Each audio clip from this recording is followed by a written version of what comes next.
Assalamualaikum warahmatullahi wabarakatuh. Perkenalkan, nama saya Aida Febriya Rizky dengan NIM 13026624043. Pada kesempatan kali ini, saya akan mempresentasikan proyek UAS mata kuliah Landasan Pendidikan yang diampu oleh Ibu Dr. Insinyur Vina Serafina MM dengan topik pembahasan efisiensi pendidikan dan subtopik pembahasan pengertian dan konsep efisiensi pendidikan. Ringkasan materi, efisiensi pendidikan adalah bentuk usaha yang dijalankan oleh lembaga pendidikan dalam mendapatkan sebuah prestasi yang begitu besar dengan menghadapi berbagai kemungkinan-kemungkinan yang terjadi. Masalah yang berkaitan dengan efisiensi pendidikan mencakup beberapa contoh, yaitu kualitas tenaga pengajar, mutu pendidikan, dan pemerataan pendidikan. Learning outcome-nya yang pertama, dapat memahami pengertian efisiensi pendidikan, dapat memahami konsep efisiensi pendidikan, dapat memahami jenis efisiensi pendidikan, dapat memahami faktor penyebab efisiensi pendidikan, dan terakhir dapat memahami solusi masalah efisiensi pendidikan. Subtopik pertama, pengertian efisiensi pendidikan. Salah satu masalah yang dianggap penting dalam pelaksanaan pendidikan adalah efisiensi pendidikan. Maksud efisiensi adalah apabila sasaran dalam bidang pendidikan dapat dicapai secara efisien atau berdaya guna. Artinya, pendidikan akan memberikan hasil yang baik dengan tidak menghamburkan sumber daya yang ada. Efisien adalah bagaimana menghasilkan efektivitas dari suatu tujuan dengan proses yang lebih murah. Pendidikan bukan merupakan kegiatan yang murah, sekalipun pemerintah menyelenggarakan kegiatan pendidikan tidak usah membayar bagi masyarakat umum. Pelaksanaan proses pendidikan yang efisien adalah apabila pendayagunaan sumber daya seperti waktu, tenaga, dan biaya tepat sasaran dengan lulusan produktivitas pendidikan yang optimal. Pada saat ini, pelaksanaan pendidikan di Indonesia jauh dari efisien, di mana pemanfaatan segala sumber daya yang ada tidak menghasilkan lulusan yang diharapkan. Penanggulangan masalah pendidikan ini dapat dilakukan dengan peningkatan kualitas tenaga pengajar dan pemantauan penggunaan dana pendidikan. Subtopik 2. Konsep efisiensi pendidikan. Efisiensi pendidikan merujuk pada penggunaan sumber daya pendidikan seperti waktu, tenaga, dana, dan fasilitas secara optimal untuk mencapai tujuan pendidikan yang diinginkan dengan hasil yang maksimal. Menurut Winham dalam Suryadi tahun 1999 bahwa efisiensi adalah sebagai suatu keadaan yang menunjukkan bahwa tingkat keluaran secara optimal dapat dihasilkan dengan menggunakan komposisi masukan yang minimal, atau memelihara suatu tingkat keluaran tertentu dan tingkat masukan yang tidak berubah atau yang paling rendah. Sedangkan menurut Fatah tahun 2009, efisiensi adalah menggambarkan antara hubungan input dan output. Suatu sistem yang efisien ditujukan oleh keluaran yang lebih untuk sumber masukan. Menurut Danim tahun 2004, menyatakan bahwa efisiensi juga dapat diberi makna sebagai proses kegiatan yang mampu melahirkan suasana kondusif, menyenangkan, merangsang kreativitas, dan mendorong prestasi dan iklim yang sehat. Efisiensi pendidikan mempunyai keterkaitan antara pendayagunaan sumber-sumber pendidikan yang terbatas sehingga mencapai optimalisasi yang tinggi. Beberapa masalah efisiensi pengajaran di Indonesia adalah mahalnya biaya pendidikan, waktu yang digunakan dalam proses pendidikan, dan banyak hal lain yang menyebabkan kurang efisiennya pendidikan di Indonesia, yang juga berpengaruh dalam peningkatan sumber daya manusia Indonesia yang lebih baik. Untuk mengukur efisiensi sebuah sekolah suatu negara ternyata tidak mudah, karena sulit didefinisikan dan diukur luarannya. Di samping analisis terhadap nilai yang didapat dari hasil transformasi atas masukan pendidikan, tidaklah mudah karena sifatnya terlalu lunak. Suatu program pendidikan yang efisien ialah yang mampu menciptakan keseimbangan antara sumber-sumber yang dibutuhkan dan yang ada atau tersedia guna mengurangi hambatan-hambatan dalam mencapai tujuan pendidikan. Oleh karena itu, mutu pendidikan dapat dipahami sebagai kemampuan dari suatu sistem pendidikan untuk mengalokasikan sumber-sumber pendidikan secara adil, sehingga setiap peserta didik memperoleh kesempatan yang sama untuk mendayagunakan sumber-sumber pendidikan tersebut dan mencapai hasil yang optimal.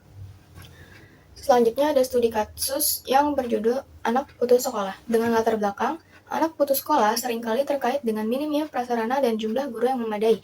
Di banyak daerah, terutama yang terletak di pedesaan atau wilayah terpencil, fasilitas pendidikan yang tidak memadai, seperti gedung sekolah yang rusak, kurangnya akses air bersih, dan sarana belajar yang terbatas, menjadi hambatan utama bagi siswa untuk tetap bersekolah. Selain itu, kekurangan jumlah guru berpengalaman mengakibatkan pembelajaran yang kurang efektif, di mana siswa tidak mendapatkan perhatian dan bimbingan yang cukup. Situasi ini seringkali diperparah oleh faktor ekonomi, di mana keluarga merasa sulit untuk membiayai pendidikan anak-anak mereka, terutama jika mereka harus berjalan jauh ke sekolah yang memiliki kualitas lebih baik. Akibatnya, banyak anak terpaksa putus sekolah, kehilangan kesempatan untuk mengembangkan diri, dan meningkatkan kualitas hidup mereka. Input masalah yang pertama, apa penyebab anak putus sekolah? Yang kedua, apa dampak yang terjadi jika anak putus sekolah? Yang ketiga, apa saja solusi yang dapat dilakukan untuk membantu anak putus sekolah? Proses penyelesaian masalah yang pertama, Anak putus sekolah dapat disebabkan oleh berbagai faktor yang saling terkait. Berikut adalah beberapa penyebab utama. Yang pertama, keterbatasan finansial. Keluarga yang tidak mampu seringkali kesulitan membiayai pendidikan, termasuk biaya sekolah, buku, dan transportasi. Yang kedua, kewajiban ekonomi. Anak-anak mungkin diharuskan untuk bekerja membantu keluarga, sehingga mengorbankan pendidikan mereka. Yang ketiga, kondisi sekolah yang buruk. Sekolah yang memiliki fasilitas yang tidak memadai atau rusak dapat mengurangi minat siswa untuk belajar. Yang keempat, jarak ke sekolah. Sekolah yang jauh dari tempat tinggal dapat menjadi kendala, terutama jika transportasi tidak memadai. Yang kelima, kekurangan guru. Banyak sekolah, terutama di daerah terpencil, kekurangan tenaga pengajar yang berkualitas. Proses penyelesaian masalah kedua. Berikut adalah dampak yang terjadi jika anak putus sekolah. Keterbatasan kesempatan kerja. Anak putus sekolah cenderung sulit mendapatkan pekerjaan yang layak, seringkali terpaksa menerima pekerjaan dengan gaji rendah.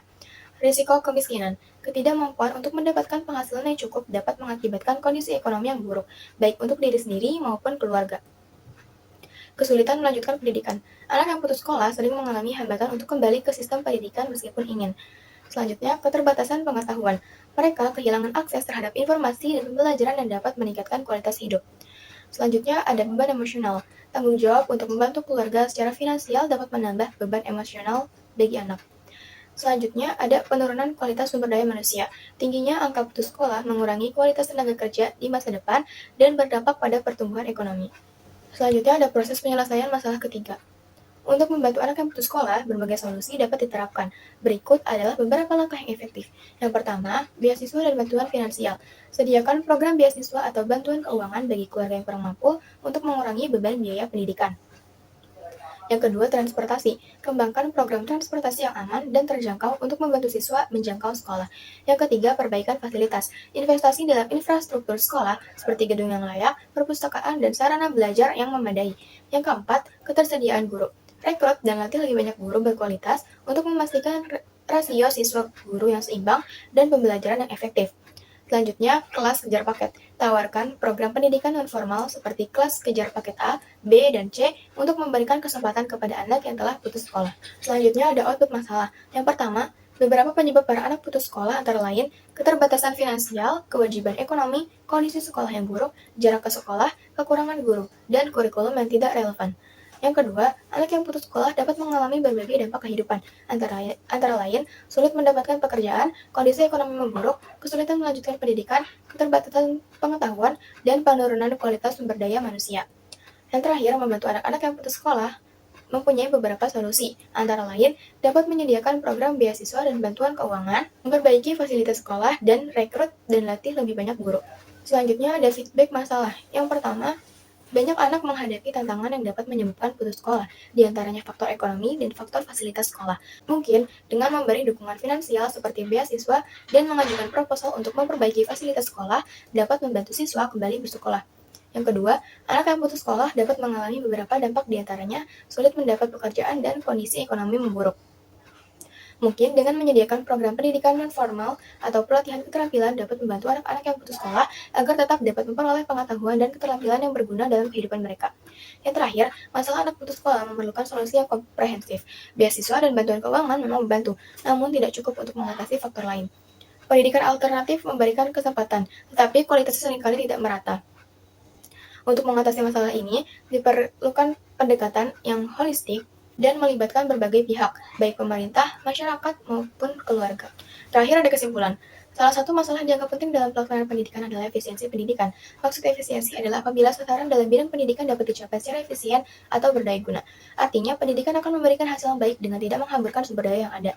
Efisiensi pendidikan merujuk pada penggunaan sumber daya pendidikan seperti waktu, tenaga, dana, dan fasilitas secara optimal untuk mencapai tujuan pendidikan yang diinginkan dengan hasil yang maksimal. Berikut adalah daftar pustakanya. Terima kasih. Wassalamualaikum warahmatullahi wabarakatuh.